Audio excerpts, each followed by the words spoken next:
Béni soit le nom de notre Seigneur, de notre Sauveur Jésus-Christ, qui est venu jusqu'au plus proche de nous dans ce monde pour pouvoir nous apporter cette libération dont nous parlions hier, pour pouvoir nous apporter la guérison, pour pouvoir tout simplement nous sauver. Et souvent on a du mal à comprendre ce que ça veut dire que le salut. On a du mal à comprendre vraiment ce que ça signifie sauver. Sauver de quoi? Donc béni soit le nom de notre Seigneur Jésus-Christ. Je vous propose de prier. Et Seigneur notre Dieu, tu as accepté dans ton plan de toute éternité de faire venir ton Fils en Jésus, de le faire marcher sur cette terre, là où nous marchons, de lui permettre de discuter, d'écouter, de lui donner la possibilité aussi de réaliser des miracles, de se découvrir, de se laisser découvrir comme étant à la fois cet homme, ce prophète, cet enseignant, mais aussi bien plus, ce Dieu dont nous avons besoin. Oui, béni sois-tu, Seigneur notre Père, pour ce plan magnifique qui prend tout son sens en cette semaine sainte.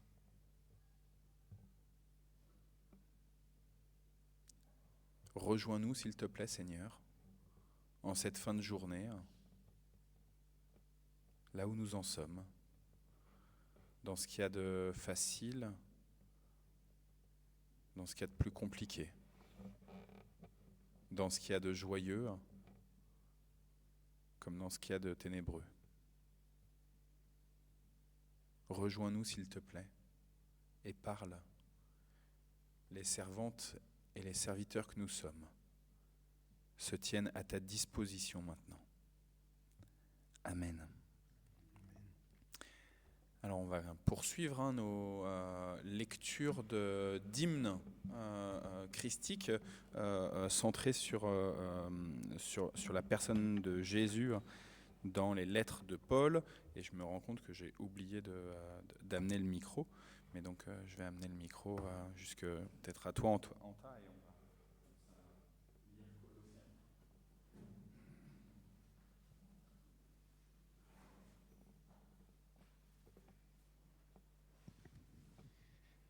Et c'est Colossiens 1, 15 à 20.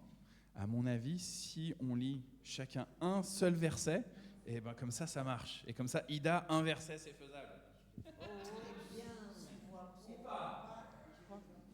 Elle voit pas. C'est bien pour lire à haute voix. Le Christ est l'image visible du Dieu invisible. Il est le Fils premier, supérieur à tout ce qui a été créé. Je prends le truc de Ida. Car c'est par lui que Dieu a tout créé dans les cieux et sur la terre. Ce qui est visible et ce qui est invisible, les puissances spirituelles, les dominations, les autorités et les pouvoirs. Dieu a tout créé par lui et pour lui. Il existait avant toute chose, et c'est par lui qu'elles sont toutes maintenues à leur place. Il est la tête et le corps qui est l'Église. Il est le commencement, le Fils premier-né, le premier à avoir été ramené d'entre les morts, afin d'avoir en tout le premier rang.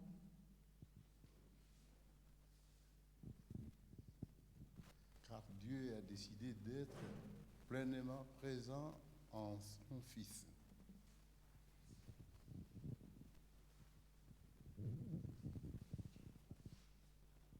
Et par lui, il a voulu réconcilier l'univers entier avec lui.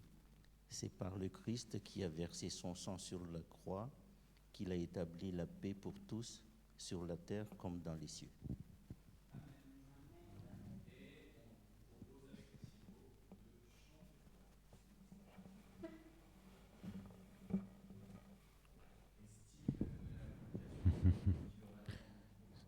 Ceux qui souhaitent se lever peuvent se lever, ceux qui souhaitent rester assis peuvent rester assis, c'est vraiment comme vous le souhaitez.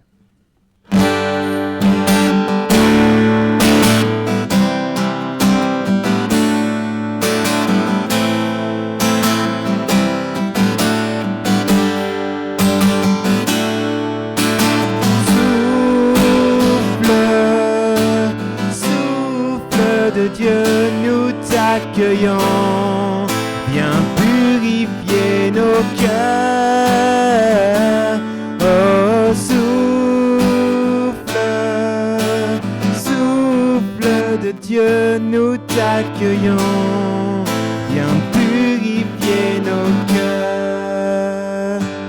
Rends-nous souple devant toi, à l'écoute de ta voix. Rends-nous sensibles à ton cœur. Sois le roi, sois le Seigneur. Oh, souffle de Dieu, nous t'accueillons. Viens purifier nos cœurs. Oh, souffle de Dieu, nous t'accueillons. Viens purifier nos cœurs. Quand ton peuple s'humilie, renouvelle en lui ta vie.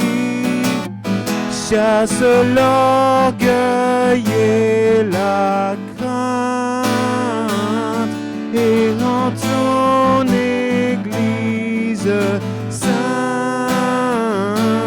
Oh, souffle de Dieu, nous t'accueillons. Viens purifier nos cœurs. Oh, souffle de Dieu, nous t'accueillons. Viens purifier nos cœurs.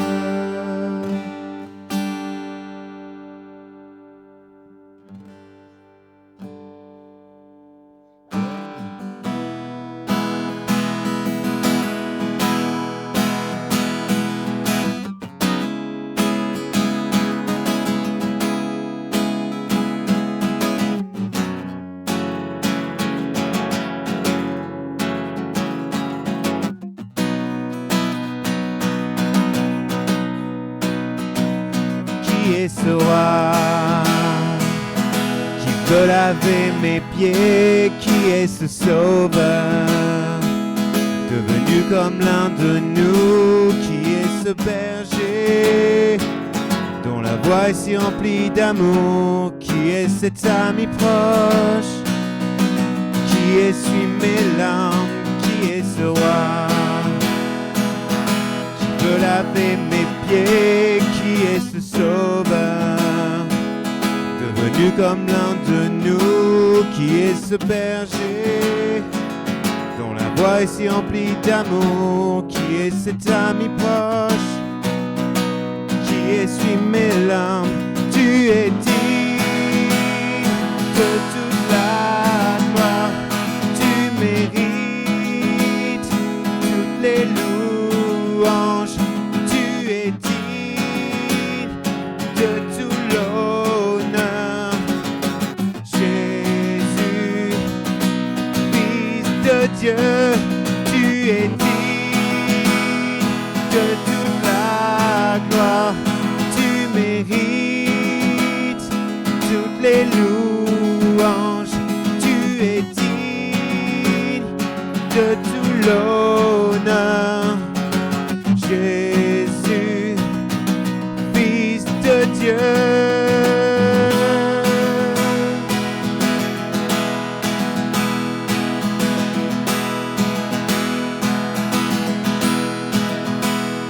Qui est ce roi maintenant glorifié? Qui est ce sauveur qui a ôté ma honte? Qui est ce berger qui toujours me conduit? Qui est cet ami proche qui ne m'abandonne jamais? Qui est ce roi maintenant glorifié? Qui est ce sauveur qui a ôté ma honte? Qui est ce berger qui toujours me conduit? Qui est cet ami proche qui ne m'abandonne jamais? Tu es digne sur cette croix.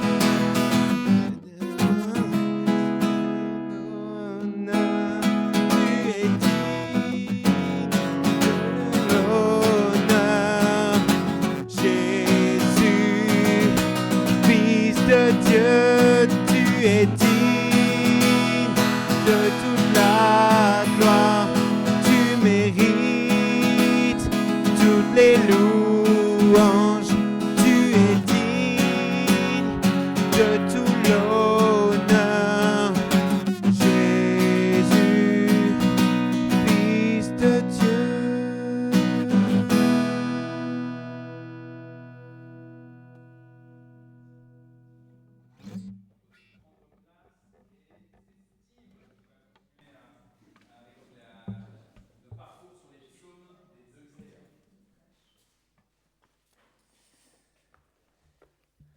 Bonsoir à tout le monde.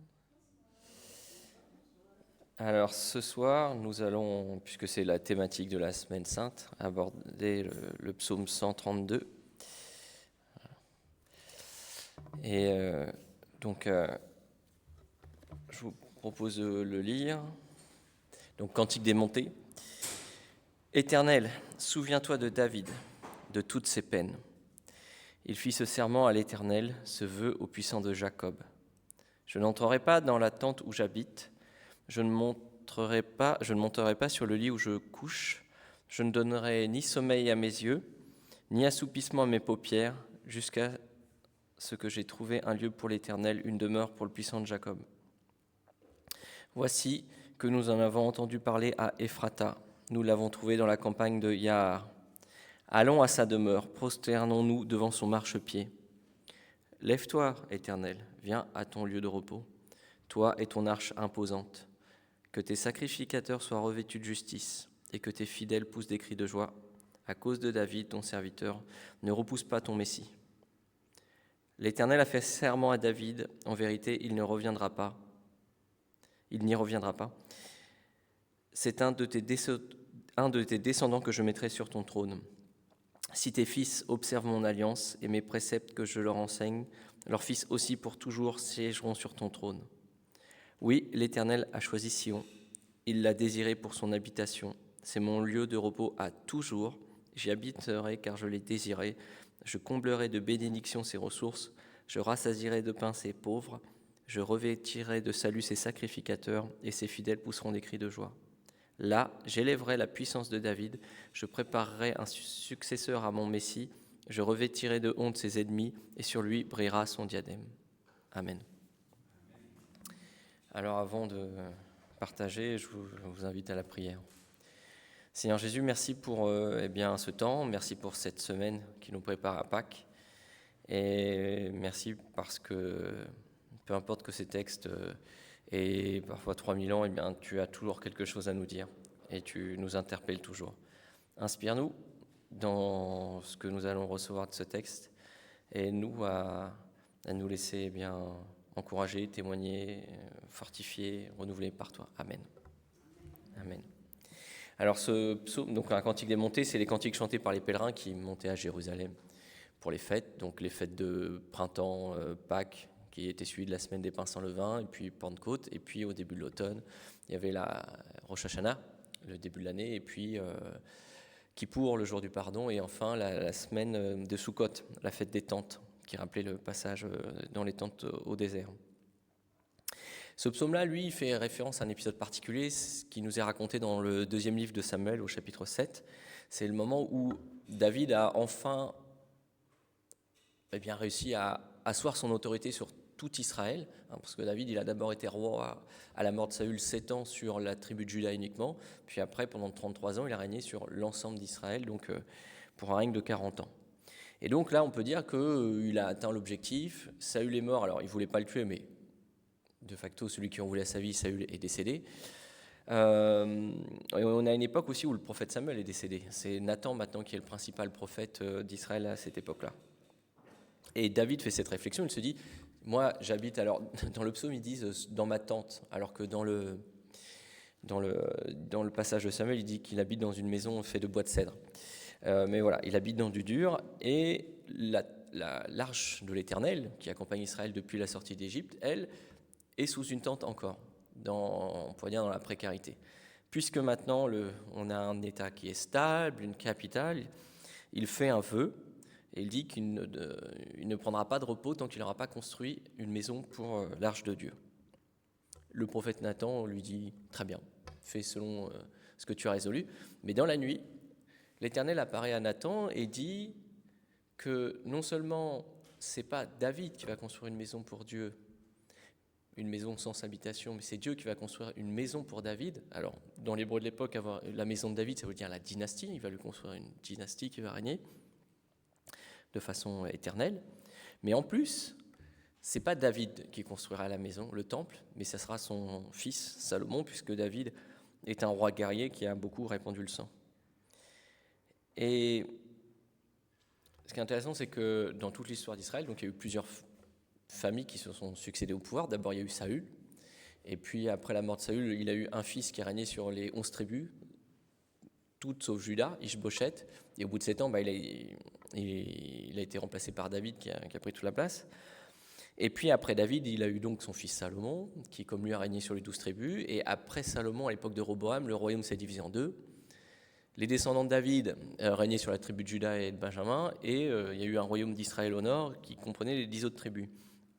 Dans ce royaume du nord, il y a eu quelques fils qui ont succédé à leur père, mais globalement ça a été assez anarchique. Il y a eu beaucoup de révolutions de palais, de meurtres, de coups d'État, et il n'y a jamais eu une dynastie pérenne. Alors que dans le royaume de Juda, au sud, pendant plus de 300 ans, à peu près 350 ans en tout, eh bien, on a eu les successeurs de David au trône. Et là, on voit que Dieu a accompli de façon, on va dire, matérielle sa promesse. Et en fait, c'est dans le passage du psaume 132, il y a une double élection. Dieu choisit David et sa descendance pour régner à toujours. Et il choisit aussi une ville qu'on appelle tantôt Jérusalem, ici on l'appelle Sion, son nom poétique, puisqu'il est dit au verset 13-14, « Oui, l'Éternel a choisi Sion, il l'a désiré pour son habitation, c'est mon lieu de repos à toujours, j'y habiterai car je l'ai désiré. » Et donc on pourrait dire, tiens, on a un système très centralisé avec un royaume, un roi, une seule dynastie, un seul temple, un seul Dieu, puisque dans la théologie juive, eh bien, on ne peut pas avoir plusieurs temples à différents endroits, puisque ça aboutirait à faire comme tous les peuples alentours, finalement, à avoir plusieurs divinités. Seulement, cette double élection est soumise à une condition, et au verset 12, il est dit « Si tes fils observent mon alliance et mes préceptes que je leur enseigne, leurs fils aussi pour toujours siégeront sur ton trône. » Or, la plupart des descendants de David, qui règnent en Juda, vont s'avérer être des polythéistes. Alors, ils ne suppriment pas le culte à l'Éternel, ils gardent l'Éternel, mais ils font comme les peuples alentours. On a un dieu principal tutélaire, comme la déesse Rome, comme Athéna à Athènes, puis à côté de ça, on a plein d'autres dieux. D'ailleurs, l'archéologie de cette époque-là montre bien qu'on retrouve plein de petites statuettes de différentes divinités à l'époque des successeurs de David, et puis on retrouve des os de porc, ce qui montre que la loi de Moïse n'était pas respectée. Et donc cet idéal que le psaume 132 décrit, un roi, un peuple, une seule dynastie, un seul Dieu, un seul temple, eh bien il vole en éclats. Et en 587 avant Jésus-Christ, les Babyloniens, menés par Nabuchodonosor II, détruisent Jérusalem, le temple, met fin au royaume de Juda, et met fin pour toujours à la royauté des descendants de David. Parce que même après, quand à un moment de la révolte des Maccabées, les Hasmonéens, quand il y a eu un nouveau royaume juif dans les années 40 avant Jésus-Christ, donc juste avant la naissance de Jésus, ces rois-là étaient des rois de la tribu de Lévi, des grands prêtres. Donc ce n'était pas du tout de la descendance de David. Et donc on pourrait se dire, finalement, le temple a été détruit, une première fois par les Babyloniens, puis définitivement par les Romains en 70 après Jésus-Christ. Depuis 2500 ans, il n'y a plus aucun roi de la famille de David. On pourrait se demander si la promesse que Dieu a faite à David a été annulée, puisque ses descendants se sont montrés idolâtres. Et en fait, on sait que non. Dans la théologie chrétienne, on considère aussi qu'il y a beaucoup de passages de prophéties comme celle-ci envers David et sa descendance qui ont une double application.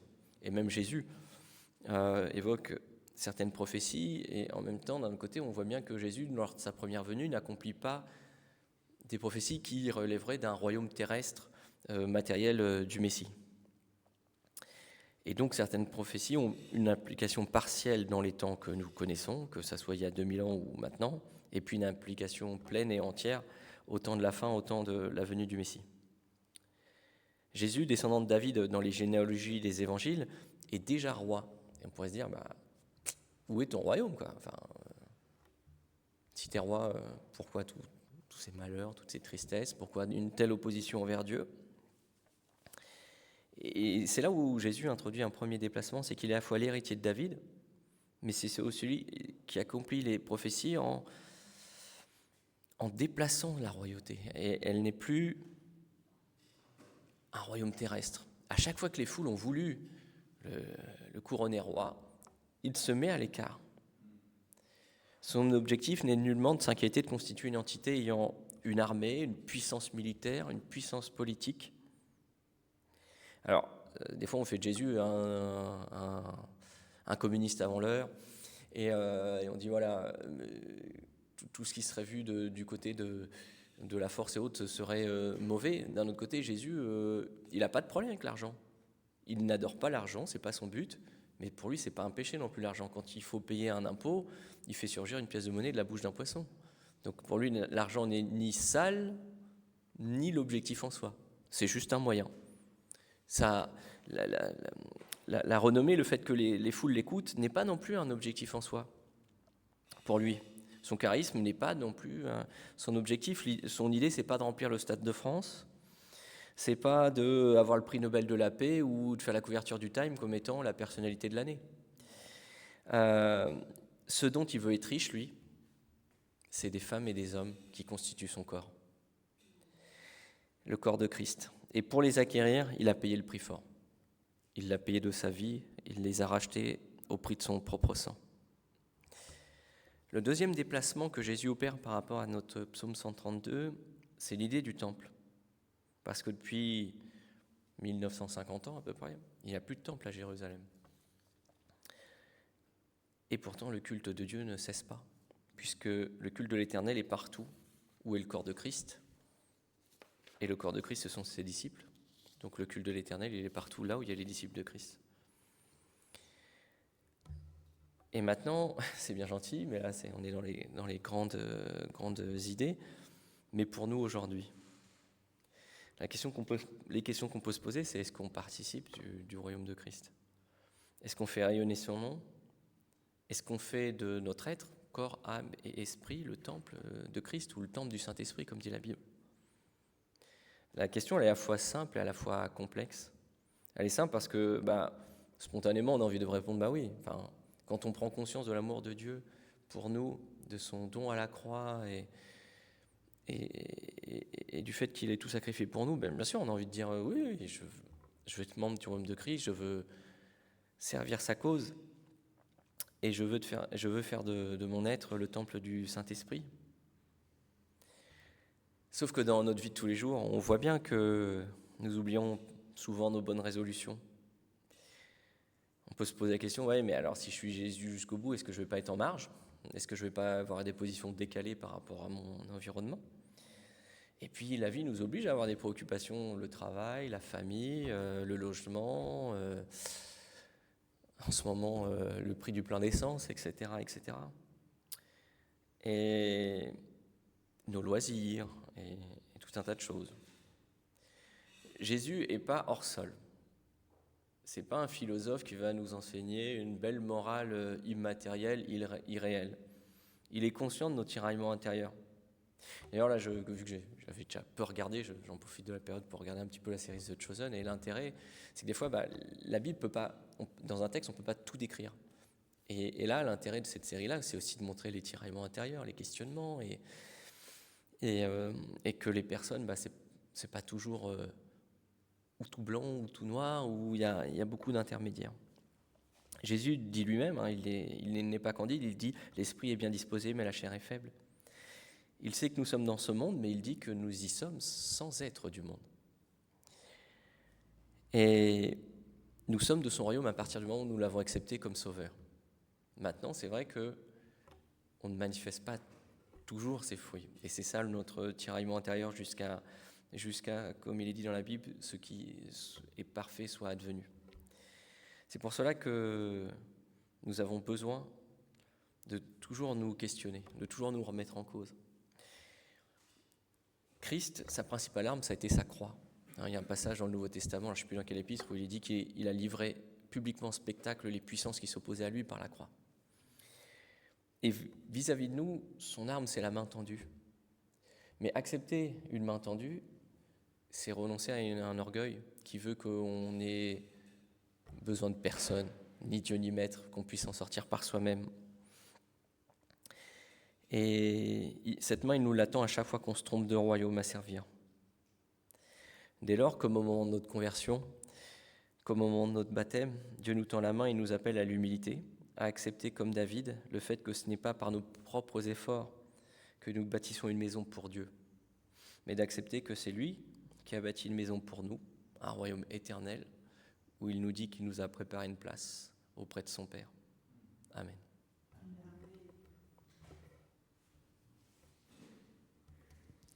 Merci beaucoup, Steve. Alors, comme on l'a fait les jours précédents, je propose que ceux qui ont senti qu'il y a quelque chose qui les a interpellés, soit directement dans le message de Steve, soit dans ce long psaume, c'est un des plus longs qu'on ait des psaumes des degrés, là, et bien que c'est à vous de prendre la parole. J'ai été particulièrement touchée quand tu as dit que ce que Jésus veut, c'est les hommes et les femmes qui constituent son corps, c'est nous. Voilà, ça m'a vraiment émue. Et j'ai envie de faire partie de son corps. Merci. Moi, je voudrais revenir, merci Steve, au fait, pour le message. Je voudrais revenir sur la notion, justement, de faire partie de la famille et qu'est-ce qu'on est quand on est en Christ. Et tu parlais notamment du fait de porter ou pas des fruits, une fois qu'on fait partie de la famille de Christ. En fait, je pense que c'est aussi quelque chose à voir comme on est tous un arbre qui partage la même espèce, finalement. Or, on n'est pas toujours, chaque année, vous pensez à un cerisier, il y a des années, il ne va pas porter des fruits, quoi. Mais on va essayer quand même de tendre vers ça, quoi. Et Jésus, il nous accepte dans sa famille. Si nous, on est vraiment capable de l'accepter et de le reconnaître comme sauveur, on sera toujours des cerisiers, on sera toujours là. Après, c'est à nous aussi de vouloir porter ses fruits en suivant ses préceptes et en agissant en tant que chrétien. Mais on est tous de la famille du Christ et c'est rassurant aussi en étant compliqué.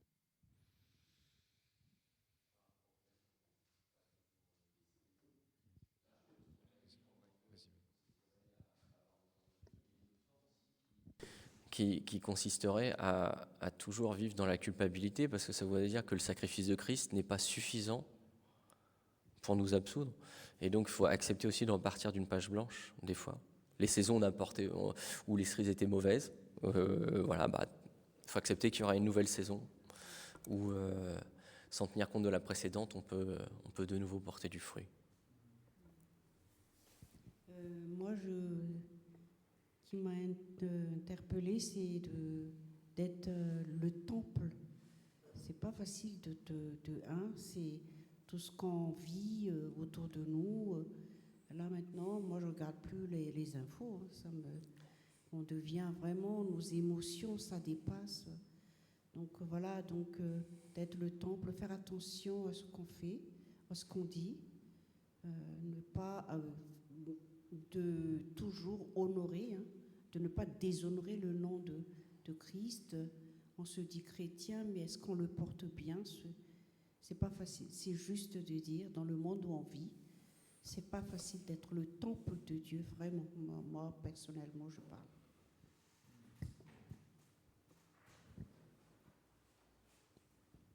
Merci beaucoup. Est-ce qu'il y aurait encore ou un verset qui vous a interpellé?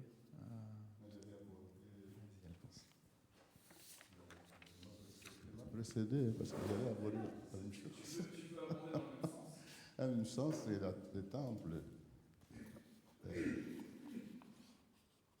On vient de vous dire que le temple n'existe plus, au fait, à Jérusalem. Et que le temple, maintenant, c'est nous. C'est nous. Alors, je m'examine moi-même.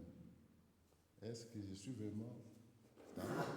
Parce que le temple doit être un lieu pur, un lieu purifié, là où vivre le Christ lui-même, le Saint-Esprit, Dieu lui-même. Et chaque fois, je me demande moi-même, est-ce que je suis prêt à être ce temple? C'est ainsi que avec ce questionnement, donc c'est un effort que je dois faire chaque jour pour être vraiment ce temple-là. Et en plus, là, pour que mon entourage sache que je suis le temple là où vit le Saint-Esprit. Je me permets, je trouve qu'il y a des choses intéressantes. D'abord, de ne pas s'enorgueillir, de dire c'est bon, justement, j'ai plus rien à faire, Christ a tout fait, je suis élu, je suis parfait et tout va bien. Parce qu'en fait, il peut y avoir un orgueil à s'asseoir dans cette identité de chrétien qui nous est donnée complètement. Et c'est très très juste quand Steve vous pointe qu'on n'a rien à faire, on n'a plus rien à faire, tout a déjà été donné. Mais malgré tout, en fait, on peut rentrer dans ce cadre-là du « j'ai rien à faire » pour finalement s'assoupir, ne plus veiller, pour ne plus être exigeant en termes de piété, en termes de relation, de foi.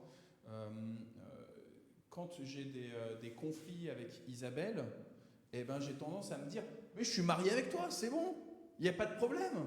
On a notre bague l'un l'autre, on est mariés, ça va. » Non, en fait, c'est pas parce qu'on est marié et que c'est donné qu'il ne faut pas travailler malgré tout à la question de recevoir l'amour de l'autre et puis essayer, en sachant que ce n'est pas grand-chose, mais essayer d'aimer. Donc il y a quelque chose que je trouve vraiment intéressant, Alphonse, quand tu dis juste se questionner sur le temple du Seigneur. Il doit refléter la présence du propriétaire. Si le propriétaire il est saint, le temple il est appelé à être saint. Et donc le fait de se questionner, ça doit être quelque chose qui nous stimule. Il y a un inconvénient, c'est d'une part que ça peut nous faire culpabiliser, et du coup on se met juste à se flageller et à dire je ne serai jamais parfait, je suis un moins que rien, donc finalement Dieu, tu ne devrais même pas m'aimer parce que je ne vaux pas la peine. Ça c'est une attitude qui est possible quand on commence à se questionner et qui en fait, au lieu de nous amener vers de la paix, vers de la liberté, vers de la joie, eh ben, au contraire, on est écrasé. L'autre inconvénient, quand on commence à se questionner, c'est de se dire peut-être qu'il faut que j'en fasse plus pour bien démontrer à Dieu que c'est juste qu'il m'aime. Et à nouveau, on retombe dans une alliance des œuvres.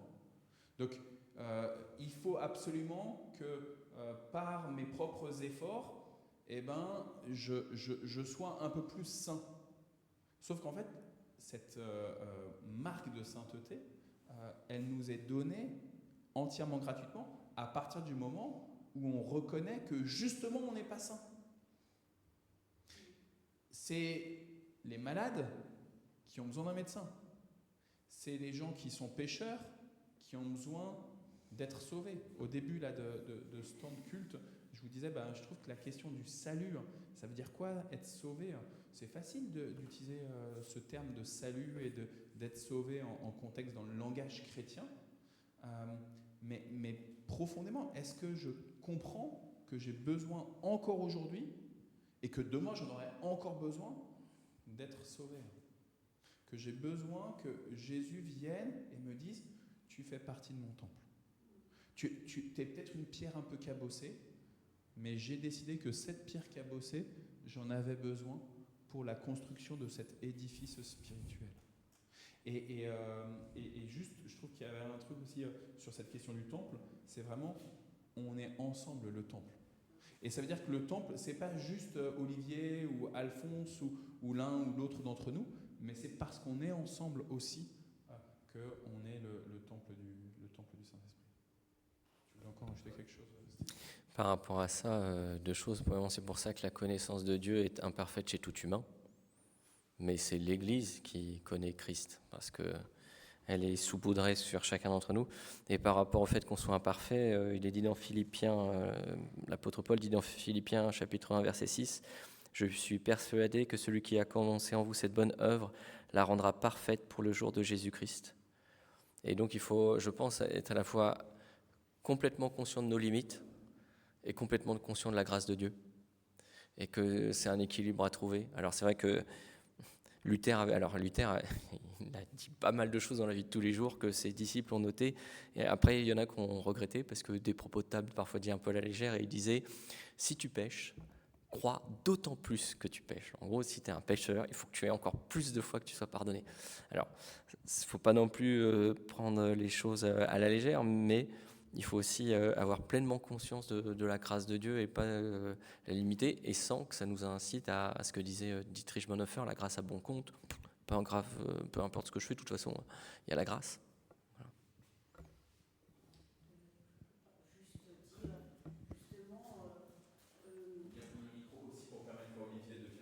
Oui, bien sûr. Et donc, on a aussi tendance à dire, moi personnellement, de dire, oh, Dieu connaît nos faiblesses, hein, donc voilà, c'est pas grave et tout, mais il ne faut pas non plus faire d'excuses à chaque fois que Dieu connaît nos faiblesses, donc vas-y, on peut faire ce qu'on veut. Donc, de savoir juste que, dans tous les cas, Dieu connaît nos cœurs, il lit dans nos cœurs, quel que soit ce qu'on fait, et il lit dans nos cœurs. Donc, voilà.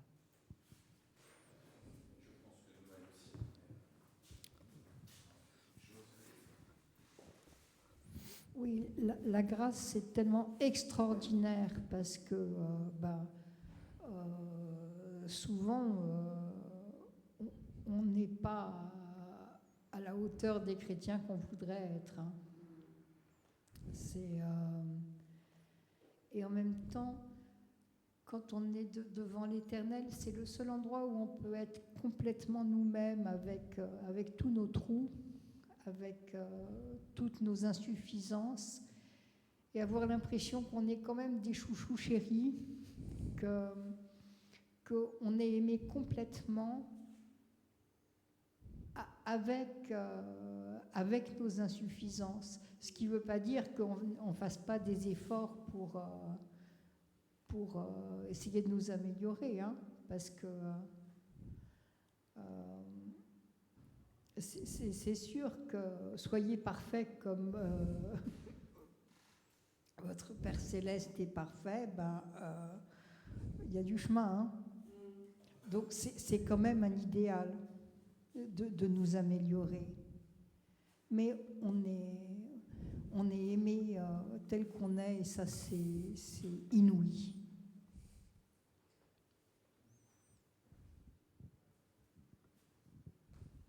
Est-ce qu'il y aura encore une dernière intervention ? Mais d'où quand même la nécessité de venir, si on peut, évidemment. C'est pas non plus une obligation.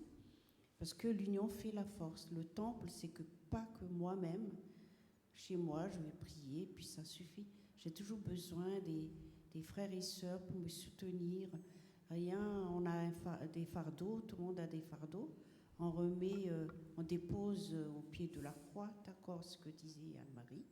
C'est tout à fait d'accord, mais on ne peut pas tellement que nos fardeaux est tellement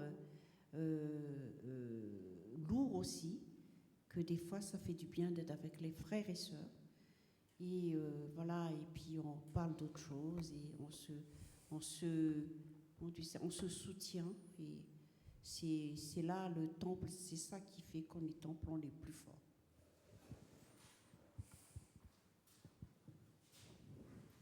Alors, deux dernières choses. Une chose par rapport à ce que tu viens de dire, et c'est vrai qu'on n'est pas chrétien tout seul.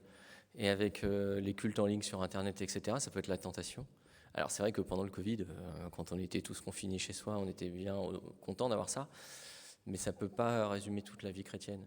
Et c'est vrai que dans la Bible, on parle de diable comme un lion rugissant prêt à sauter sur ses proies. Eh bien, dans la savane, il y a certaines espèces d'herbivores, leur force, c'est d'être en groupe. Et vis-à-vis du lion, c'est de se déplacer en groupe, d'avoir des guetteurs, etc. Et c'est ça leur force. Alors que quand la même bête se retrouve toute seule, isolée, elle ne peut pas courir aussi vite que le lion, elle est à sa merci. Et ça, c'est important. La deuxième chose, c'est cette dichotomie entre être conscient de ses limites et de la grâce de Dieu. C'est vrai qu'à l'époque de Jésus, on avait Jean-Baptiste qui disait « Repentez-vous, vous, race de vipères ». Et les gens, ils avaient les Sadducéens, les pharisiens, les scribes, les Esséniens pour leur dire qu'ils étaient pécheurs. Au XVIe siècle, Calvin, Luther, etc.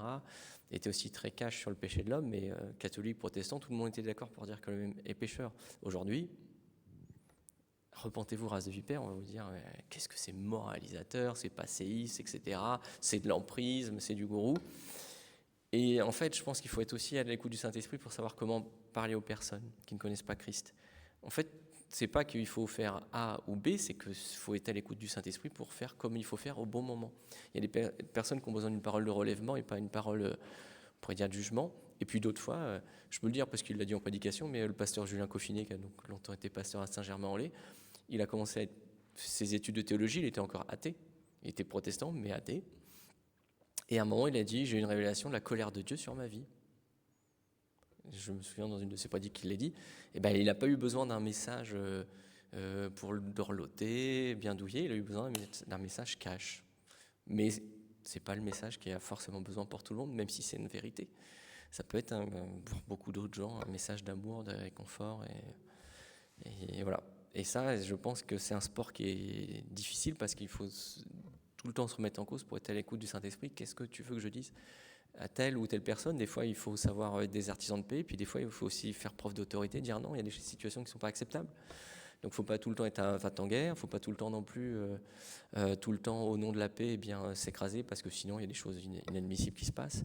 Et là, c'est toujours la même chose. Est-ce que j'arrive à être toujours à l'écoute du Saint-Esprit pour adopter la bonne attitude vis-à-vis de telle ou telle personne? Et alors justement, tout à l'heure, Noël donnait la parole de Jésus, soyez parfaits comme votre Père céleste est parfait. C'est dans le Sermon sur la montagne que Jésus dit ça, et où il est extrêmement exigeant, et où il nous pousse dans nos derniers retranchements. Et c'est à la fois, on se dit ah c'est super, il y a ces béatitudes au début. Mais le sermon sur la montagne, c'est incisif. Donc voilà. On va prendre un temps de prière. Il se trouve qu'on est mercredi et donc c'est le jour où Portes Ouvertes envoie son fil rouge pour prier pour les chrétiennes et les chrétiens persécutés. Donc normalement, quand on a le culte du jeudi, on utilise toujours ce fil rouge de Portes Ouvertes. Donc là, on profite qu'il est sorti aujourd'hui, donc je vous le dis aujourd'hui. Ça, pour nous parler du Mexique. Les premières à annoncer la résurrection de Jésus furent des femmes. Aujourd'hui encore, Dieu utilise des femmes courageuses comme Béatrice pour porter l'espérance dans des lieux marqués par la peur. Béatrice vit avec sa famille au Mexique dans le cercle du silence, une région très fermée à l'évangile. Dès leur arrivée, les hostilités ont commencé par des attaques spirituelles. La situation a pris un tournant dramatique lorsqu'un voisin a empoisonné leur chien et que leur petite fille est entrée en contact avec le poison. Le mari de Béatrice, Marcos, était bouleversé. Il a dit que nous avions peut-être commis une erreur en venant ici, se rappelle Béatrice. Je ne sais pas d'où ma force est venue, mais je l'ai regardé, je lui ai dit, même si notre bébé meurt, nous resterons parce que Dieu nous a appelés à être ici. Quelques heures plus tard, leur fille était hors de danger. Ce jour-là, Béatrice et son mari ont dû faire un choix, partir ou rester là où Dieu les avait appelés. Leur décision a changé la vie de nombreuses femmes autour d'eux. Ici, de nombreuses femmes se sentent sans valeur, non aimées, explique Béatrice. Certaines sont maltraitées ou abandonnées. C'est déchirant et les suicides sont fréquents. Béatrice et son mari ont décidé d'ouvrir une petite école pour entrer en contact avec les mères qui venaient chercher leurs enfants. Dieu m'a donné une stratégie, dit-elle, créer des liens d'amitié et manifester son amour à travers mon témoignage. Cela a ouvert les cœurs. Aujourd'hui, plusieurs de ces femmes se retrouvent régulièrement pour lire ensemble les Écritures et découvrir leur identité aux yeux de Dieu. Comme Ariana, une chrétienne afghane, Béatrice persévère à annoncer le royaume dans la lignée de ces femmes qui ont annoncé la résurrection de Jésus. En cette période de Pâques, leur courage me rappelle une vérité profonde. Même dans les lieux les plus sombres, la vie peut jaillir. Et je vous souhaite de belles fêtes de Pâques, nous dit la directrice de la communication de Portes Ouvertes. Donc voilà, de prier pour le Mexique, de prier pour cette famille en particulier, mais de prier finalement pour toutes ces femmes qui sont violentées, notamment en raison de leur foi en Christ. On a prié depuis le début de la semaine, particulièrement pour Nicole, Lydie, Alain. Est-ce que, Anta, tu as des nouvelles ? Oui, hier, à 21h, elle est rentrée, Lydie. Donc Lydie est rentrée de l'hôpital. Mais elle a quand même un caillot dans ses poumons. Et voilà, donc risque d'embolie.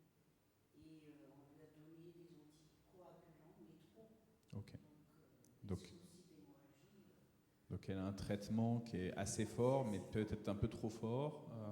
Voilà, donc pour Lydie. Et puis son cœur aussi, ça ne va pas du tout. Donc elle va avoir plein d'examens médicaux. Ce qui inquiète un peu, comment il s'appelle, Nicole, parce qu'il y a trop de médicaments. Elle vomit, elle ne supporte plus. Et je pense que l'estomac aussi au point. Merci, Anta. Donc, on prie pour Lydie et pour la paix aussi de Nicole. Est-ce qu'il y aura un autre sujet que vous souhaiteriez mentionner ? Tout à l'heure, dans la rue, j'ai rencontré Joël avec son chien. Oui. Et je l'ai remercié pour les gâteaux qu'elle nous fait, les madeleines, etc.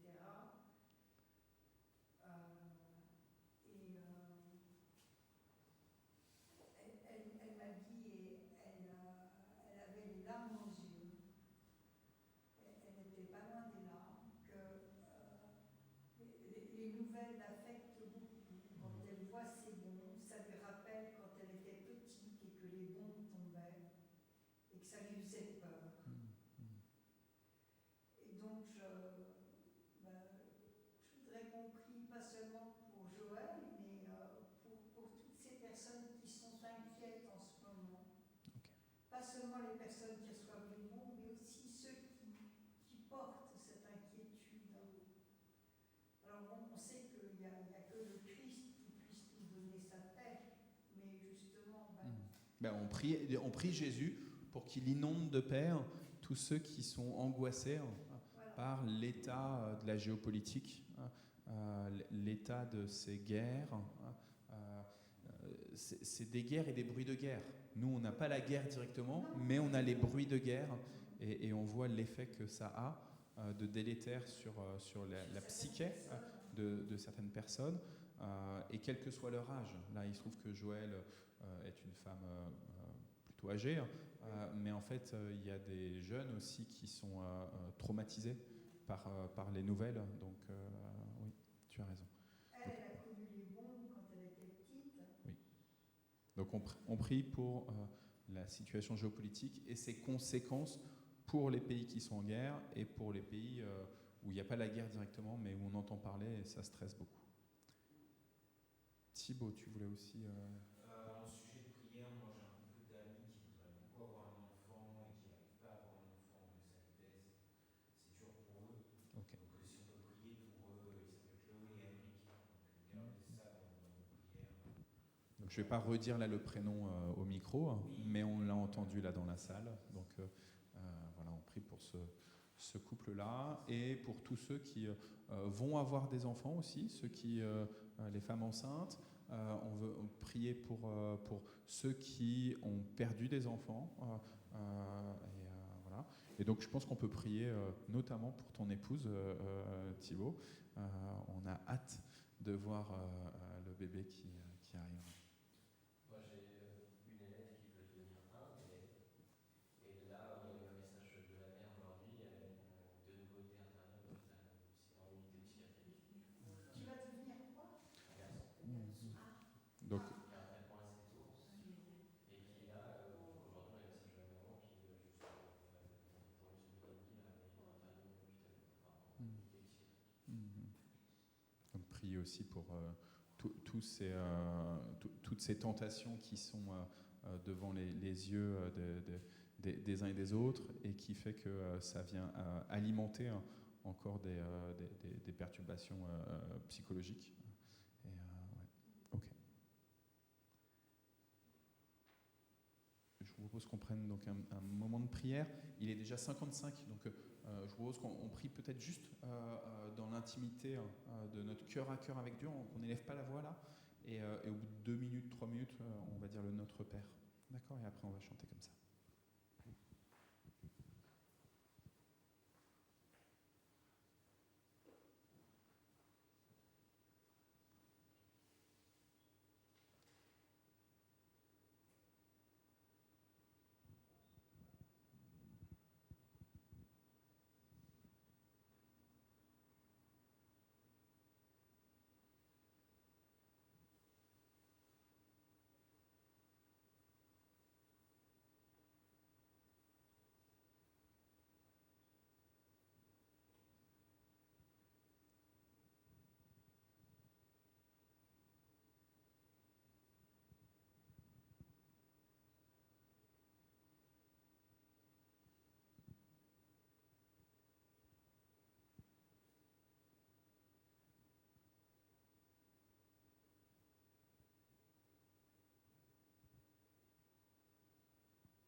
Seigneur, merci de nous permettre de prier sur ces si nombreux sujets que nous avons évoqués.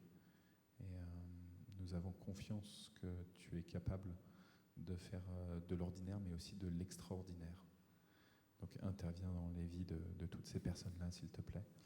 Celles qui ont été mentionnées nommément, mais aussi celles qui ont été mentionnées de manière plus générale. Et nous te prions avec les mots que ton Fils nous a enseignés. Notre Père qui es aux cieux, Que ton nom soit sanctifié, que ton règne vienne, que ta volonté soit faite sur la terre comme au ciel. Donne-nous aujourd'hui notre pain de ce jour. Pardonne-nous nos offenses, comme nous pardonnons aussi à ceux qui nous ont offensés. Et ne nous laisse pas entrer en tentation, mais délivre-nous du mal. Car c'est à toi qu'appartiennent le règne, la puissance et la gloire, au siècle des siècles. Amen. et Thibaut, je pense que tu nous proposes le chant Mon encre et ma voile en dernier, si je ne me suis pas trompé. Pas du tout.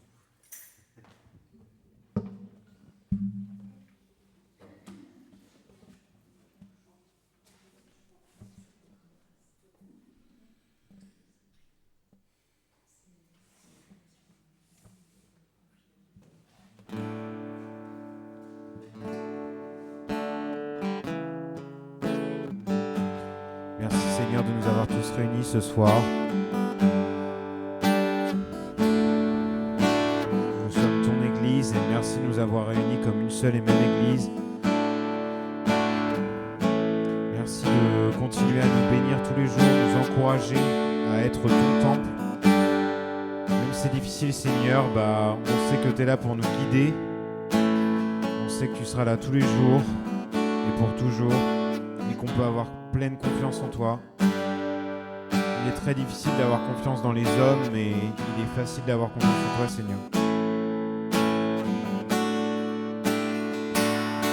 Dieu, tu es ma force, ma consolation,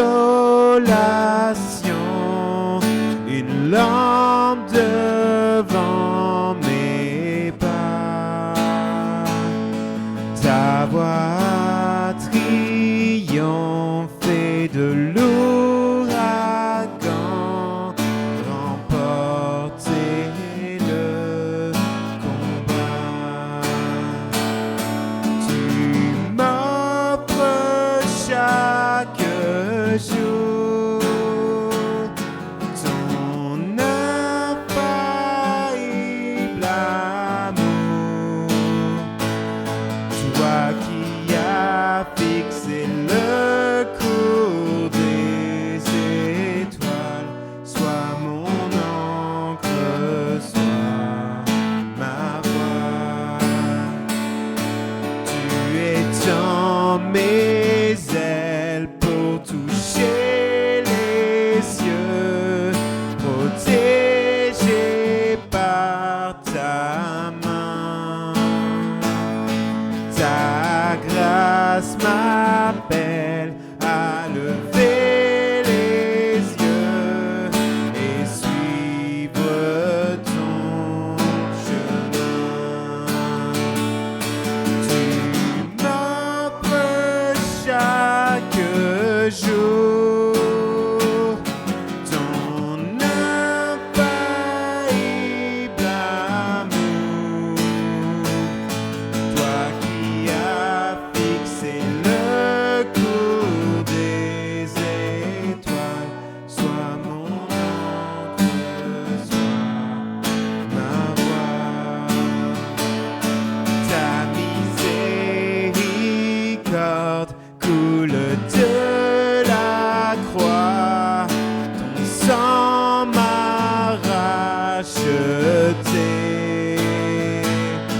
Tout ce que je suis me vient de toi, sans fin je te louerai.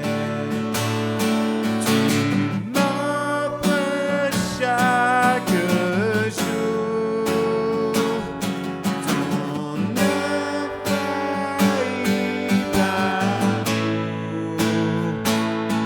Toi qui as fixé le cours des étoiles, sois mon encre, sois ma voix.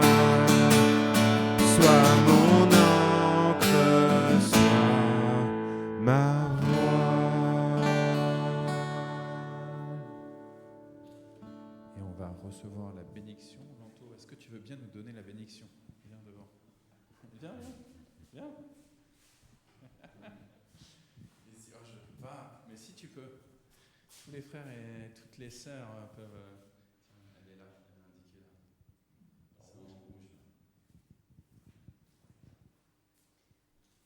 Que le Seigneur vous bénisse et vous protège, que le Seigneur fasse briller sur vous son visage et qu'il ait pitié de vous, qu'il vous regarde avec bonté et qu'il vous donne la paix. Amen. C'était une super bénédiction. Très bonne soirée à chacune, à chacun. Et on se retrouve demain. Je rappelle que demain, comme c'est le jeudi saint, il y aura le lavement des pieds et il y aura aussi le partage de la Sainte Seine. Vous n'êtes pas obligé de vous faire laver les pieds par le pasteur, mais il y a la possibilité. Et la Sainte Seine, évidemment, ouverte à tout le monde. Que le Seigneur vous bénisse.